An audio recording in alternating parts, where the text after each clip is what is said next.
Жизнь в городе талант никогда не мечтал. В своем селе в кыргызской глубинке восьмиклассник собирается прожить всю жизнь. Когда я закончу физкультурный институт, вернусь обратно, буду детей учить.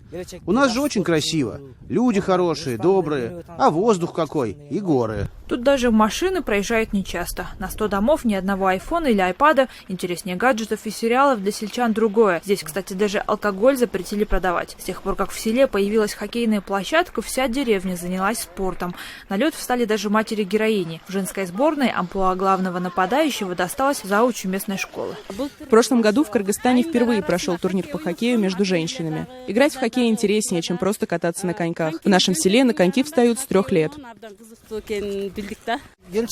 Когда я ухожу, моя жена каждый вечер обязательно приходит сюда, сделав работу по дому. Когда стемнеет, она с соседками катается здесь на коньках. В разных лигах и отцы с сыновьями. Им играть вместе можно разве что для разминки.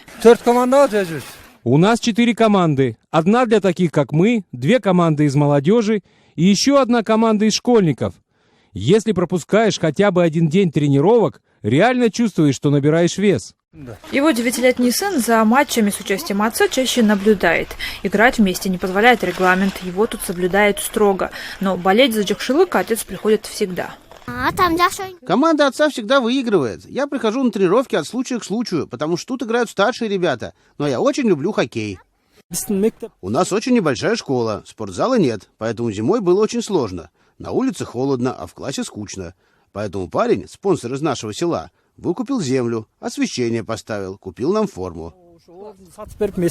Руслан для местных мальчишек главный авторитет. Стать как он физруком хотят даже старшеклассники. Остальные мечтают о большом спорте. Тут таких половина. Уехав в город, о родном селе обещают не забыть. Чиновников и политиков здесь не любят. Особенно с тех пор, как в соседнем районе кандидат в депутаты, проигравший выборы, забрал трансформатор, установленный во время агитации. Чебек Байгалиева, Азат Антымаков. Настоящее время. Нарынская область, Кыргызстан.